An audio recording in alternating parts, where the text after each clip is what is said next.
Hi, it's the 1st of May and Sumara's been in the water for 1 day.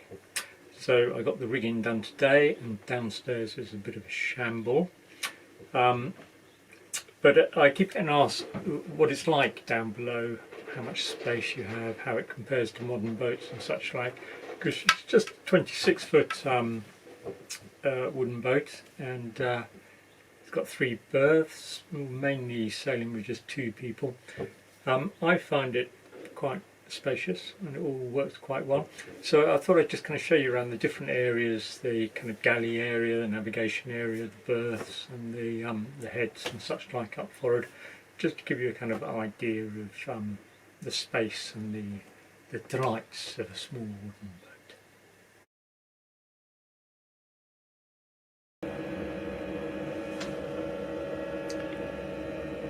Right, this is the galley area on Sumara. It's quite a reasonable size for a 26-foot boat. I've got a tailor's paraffin cooker with an oven down below. Sorry about the state of that. Polishing the brass is the last thing I ever do. When I'm polishing the brass, you can be assured that everything, all the other jobs are ticked off, because brass polishing is bottom of the list. So, besides the paraffin cooker, which I like using methylated spirits that I get from this little jug here, and I use a veterinary syringe. So it dispatches exactly the right amount of meths, which goes into a little pre-burner down below there. And then the pressure tank I keep up the front so that I can give it a couple of taps every time I go up the front, just to keep the pressure up. I've got a little light up here, keeps everything nice and illuminated. And there's a little place just here for putting the old matches, so I don't like matches going into the bin straight away at least. And I certainly don't like them going into the bilge.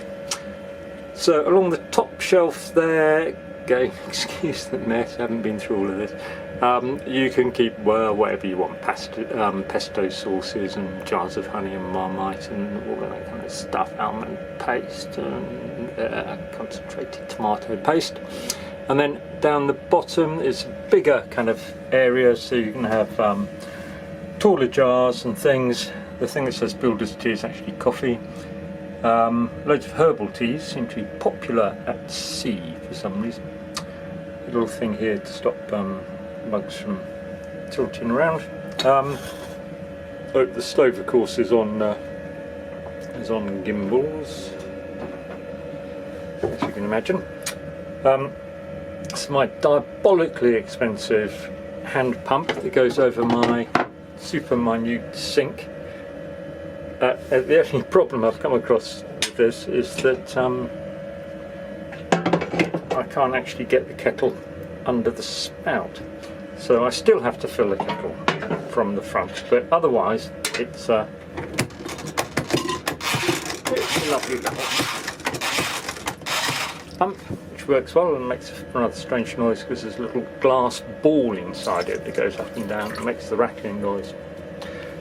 The humming noise in the background, by the way, is the Eberspasher running, because it's quite cold this morning. I'm up in Scotland, so I thought in the morning I normally give myself a little treat of an hour's blast on the old Eberspasher to keep me warm. Now the sink is slightly below sea level, so I've mounted a bilge pump underneath that drains the sink out, and it's very effective, and that handle comes out. But I often just leave it there. So there's an old rubbish bag there, that's probably going to be old carrier bags or whatever bag comes to hand.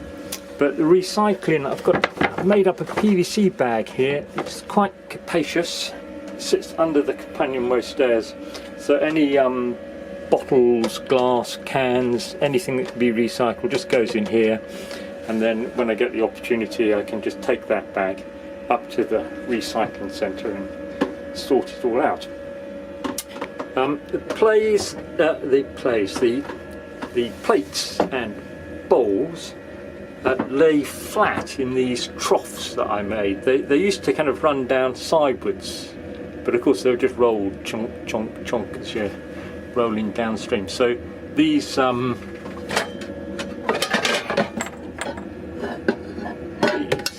of hold the plates nice and quiet. In here is where you would expect to be a fridge, but there isn't, because I don't have a fridge, I don't have enough power.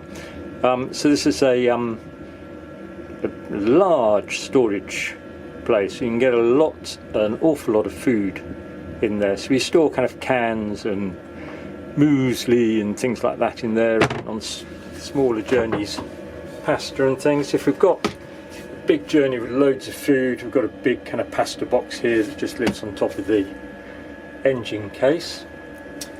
Other food we store, we have I've made up some, oh, my eider duck has fallen over. I haven't got any fruit and veg in stock at the moment, but I've got these hammocks that hang up, puffin. So they're handy for, particularly good for fruit and things, because it's nice and soft. They don't bang on anything, so they don't rub up against anything. So other food, as we haven't got a fridge, underneath the berths I have the water tanks, and the top of the water tank here is nice and cold, really cold actually, it's quite surprising. And all down here is all below the sea level, so then the sea temperature up north is only a couple of degrees, so it's nice and cool. So, and you can lay things like salami and salmon and things just directly on the top of the tank. So as long as the tanks are quite full, they keep nice and warm, nice and cold. And of course, if you get completely stuck, there's always the bilge. Just lift up a bilge board, and there's tons of room down there for. We sometimes keep some kind of emergency water bottles and water sacks actually in the bilge, and if we're going to take any beer, which we don't drink at sea, but we might do when we get into port, so that would belong down there too.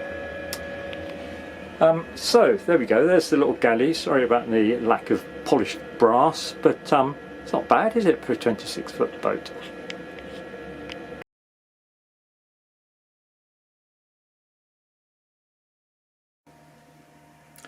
So next up is the navigation area, or the quarter berth, and just in case you're wondering, there is full headroom on the Sumara, even though she's a small boat. I don't know if this will work, I can't see what I'm doing here. Can you see my head? So yeah, so I don't know what that is, 6'3" or something. Not me, but the boat. So this is the quarter berth, which is also the navigation area. So let's just, first of all, let's just pull out what's stored down here.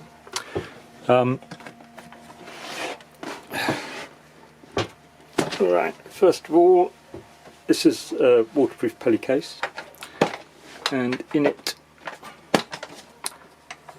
I have, there's an iPad, and this is a little Lenovo laptop, and charger cables and such like, so that's all kept nice and watertight for the journey. And then I'm just using a cheapest chips box from one of the sheds, just so that I can kind of drag everything out at the same time. It's my document case, it's got all the instructions for everything on the boat, plus all the insurance and all that kind of stuff. Yeah, so in this box I've got a box of pens and pencils. This is the RAM mount for the iPad that will be outside when we're actually sailing. It's my exposure torch, like a searchlight. This is my GoPro hoisting device, which is like a wooden board that goes up the spreader. I'm doing that back up. And this is all the GoPro camera equipment. There's spare batteries. That's for kind of ice navigation, basically. So that lives down there with its little lid on it. What else have we got? Oh, this is just a little washboard. Supplementary piece, because and this is the autopilot. Yeah, by the way, it's an autopilot in a canvas bag. If you want your autopilot to last 5 times as long as they normally last, make yourself a little canvas bag like that, because they're not waterproof, these things.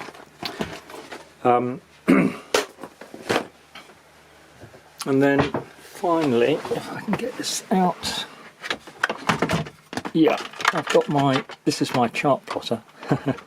You'll laugh.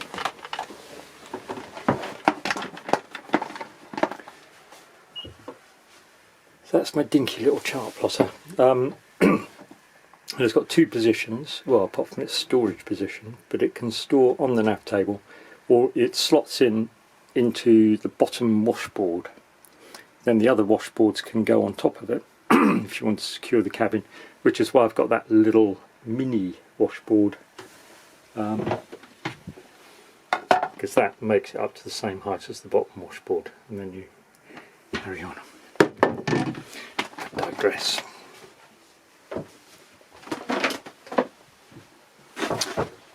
Right, so there you go, there's quite a nice berth, a little bit obstructed at the end by my new super duper German Cobalt transmission device, engine control,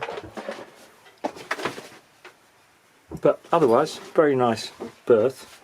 I've got up here, I've got curtains that come across, not for privacy, but it stops any rain getting in through the cockpit if it's you know, blowing a gale behind us, which is nice. Stops the rain getting onto the charts. Ooh, needs a bit of, got just the thing for that, a bit of Harken slide coat, make that go lovely.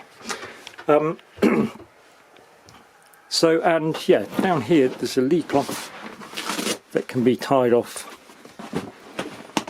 if you want, but it'll be pretty secure in there in any case. We don't use this at sea, so to be honest, lee cloth's a bit of a waste of space. Here are the charts. I've got literally hundreds and hundreds and hundreds of charts for this journey to Scoresby Sund. So this is all a little bit bulky, but in any case they live down there, and because they're a bit awkward to get out, what I normally do is for each kind of voyage I pull out all the charts I need, and then I just slip them on top here, and then here's the chart table. So it's a bit yeah, so it's a big chart table, and then behind we have all the instruments. Now, just before I clutter things up, just this little toggle at the top there, pull that back, there we go. So that's all of the electrics, or electronics in some cases, all kind of exposed there, so you can see, you can make sure there's no damp in there, and if there's any fuses gone, the spare fuses, spare relays, it's all there. It's very nice and easy to work on. There's a little seat at the bottom of the companionway stairs that folds away, but to be honest it stays there most of the time, so it's very comfortable. I can sit down, that's me sitting on the seat. I could work on the electronics, so I could work on the electronics if I knew what I was doing. So that just fits back up there like that.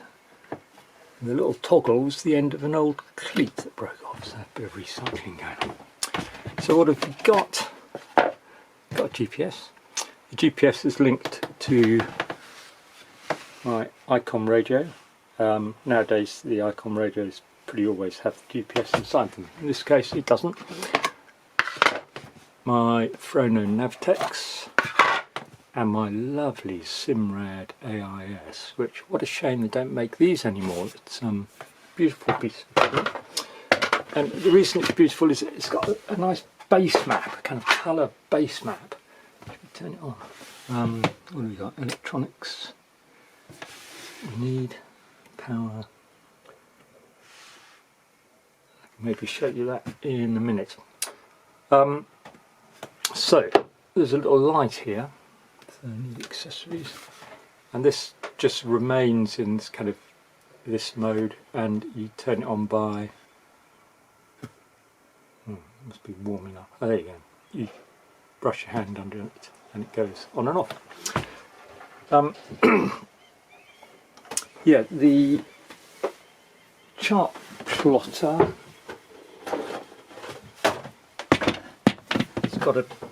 It's got a position here if I want.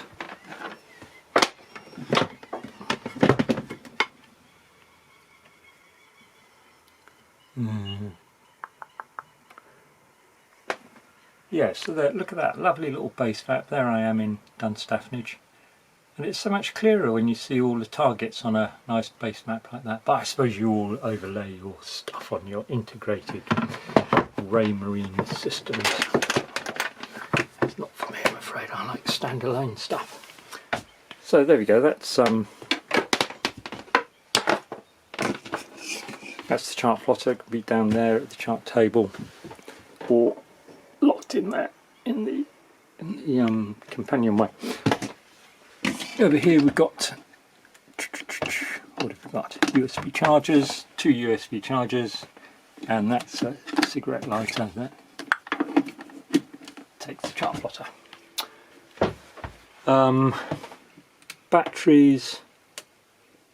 Ooh, general service is getting a little bit low, but I've been on board for a long time. I don't use shore power at all. All my power comes from. Look at that, you see, stopped. No wonder. Yeah, it all comes from the Aerogen 4, which I would like to replace with a new one, but they don't make them. Up here is the EPIRB. I've got a, up here I've got, this is the extension of the radio that mounts out in the cockpit. So basically I have full mast height power aerial from the handset in the cockpit. Yeah, I don't think I can say any more about Sumara's navigation area, but look, it's not bad, is it? 26-foot boat, full-size chart table, all your instruments laid out in front of you. I reckon that's pretty good.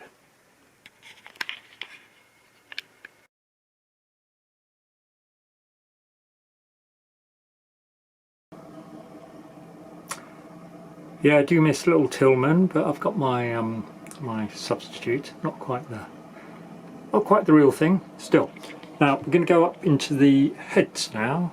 So there's a door here. Strangely enough, it's got the lock on this side, so you can lock people in the heads, but they can't lock you out. But that's quite handy for mutinous sailors and lunatics. So let's open the door. The door opens quite nicely. It means I've got the rigging set up well. Actually, I haven't got planed a bit off it. That's probably why it opens so well. So here we go. There's the heads area. It's quite spacious again for a little 26-foot boat. So what have we got? Right, down here we've got a air vent for the Eberspascher, which blows hot air onto your wet oilskins. So hopefully by the time you come off watch, if the Eberspascher is running, which it normally isn't, you'll have some nice warm clothes to put on. So I've got some good handrails, nice and strong. These are off an old Italian liner, the fittings.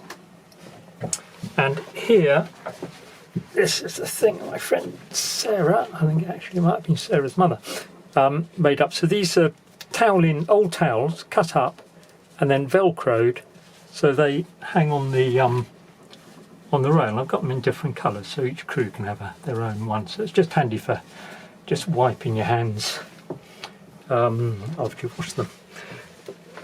Now, down here, actually let's open the hatch, shall we? Get a bit of light in here. Oh, just put the camera down.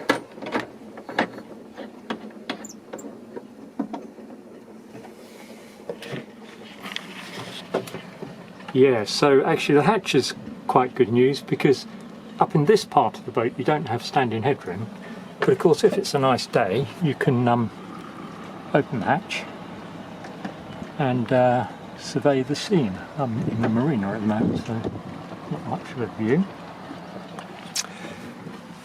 So where were we? Oh yeah, down here, a bit more light, we have the Taylor's pressure tank. So it doesn't need a lot of pressure, 15 millibars is adequate for that, and this is the on-off valve. That's the anchor light, and over here above the sink, I shall explain in a minute, is a little paraffin tap for filling the lights, and the paraffin is stored in this header tank that holds about 20 litres. It's enough to last pretty much a whole season. So of course in the heads we have no less than a baby Blake, which I just looked up on the Interbubble, and if you gave someone £5,000 you would get 15 quid change for buying one of these nowadays. And this one's not so old, so if you see an old boat for sale and it's for sale for less than 5,000 quid and it's got a baby Blake in it, it might be worth buying, especially if it's got a lead keel. What else have we got in here? There's a cupboard down here I keep climbing equipment in. In here is 100 metres of 16mm polyester octoplat electrical cable, long oars for the dinghy, and an extending pole. Up there is a kedge anchor, it's an aluminium fortress, keep things light, and next to it is a drogue, a lifeboat drogue. Never had to use it. Down here is the chain locker. I've got 60 metres of grade 70 chain, 8mm. What else have we got? Ah yes, these pumps are absolutely marvellous. They're so ugly. God, they just work so well. It never fails, that thing. I haven't done anything to it in 30 years. It just pump, pump, pump. So, and the system here is quite good, I think. This is a cooking pot. So if you found a crab, or if you had loads of people around and wanted to make a huge soup or something, you can use that. I've got a lid for it, stored just in here. And to empty it, nothing more complicated than it just gets thrown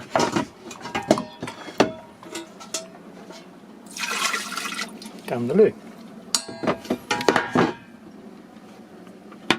So you don't really want extra seacocks if you don't need them, and that works really well.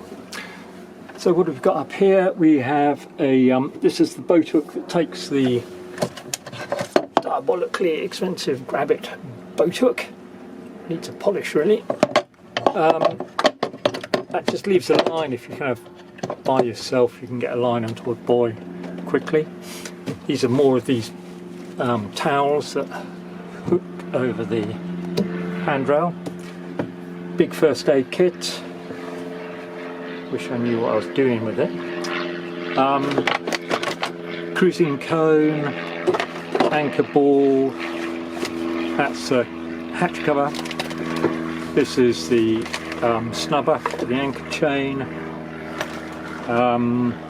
It's my wash bag, a nice Klein tool bag. Got a chisel roll, loo rolls. Down here is an ammunition case, which is all locked up. I think that's about everything that happens here. There's a fire extinguisher. It's a nice little light, keep everything jolly. Oh, some emergency wire cutters. Yeah, that's about it. So it's pretty pleasant, and once again, not too bad for a 16-foot boat.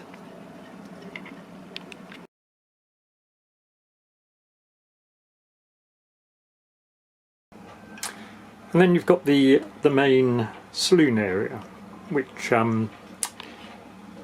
is pretty similar to most big boats. I mean, behind the cushion over here, obviously there's not the extra kind of pilot berths you get on wider boats, because this boat's only 6'2" wide. But what you do have is two fantastic sea berths. They're a good full length. I don't know how long they are, about 6'3" I suppose. And they're right, you can see the mast there, so you can see their position right in the middle of the boat. So in a big sea, the berths are just kind of doing this. You're not going up and down, it's just rocking like that very gently. So even in a storm, these are really comfy berths. Obviously I've got lee cloths underneath here which tie off onto the handrail. Hello, Puffin.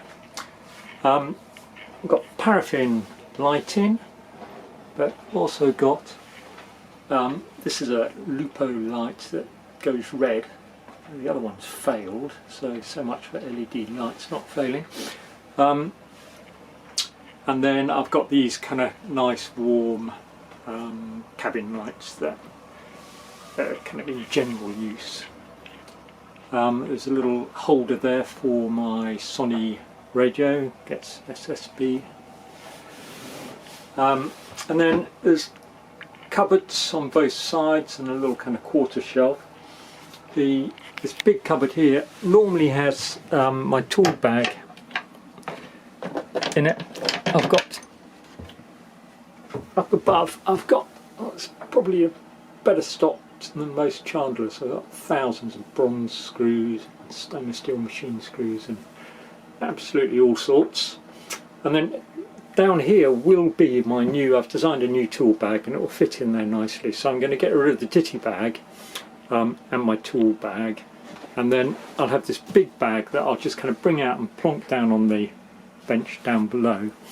And then I'll use these little kind of Klein zipper bags to stock with the tools I need to do the job. So if I'm doing a little bit of rigging, I'll get the ditty bag down, I get the right size spanner and mousing wire and whatever. So up front I've got the boxes. I've kind of labelled them all up in the hope that they all go back in the same place. So there's kind of box 1, box 2, box 3, box 4, box 5, various other things. And then as stuff just crops up during the day, there's a kind of a box here that's stuff that needs sorting out. So that's a kind of box full of whatever. So rather than just leaving it lying around, it goes in there. And there's a quiet time and kind of get it all sorted. So we've got the fruit hammocks. There's my Parson Russell Terrier. Actually got some apples now. Over here is the library. It's not full yet, but got some of the stuff in there. And then above I've got all the life jackets. And on the door I've got the wrong size cylinder because I've changed my life jacket, so I need to put that on the job list. Down here, this is my berth, and I've cleverly mounted the Epispasher heater control so it's just in width, so when I wake up in the morning I can just press the button and then warm air blows out from this little contraption over here. And the other thing I've got is, it's rather splendid. Again, isn't it funny how the ugly things seem to be the best? So this is an incredible little compass really. You can use it, you can mount it on the ceiling, which I couldn't quite find the space for.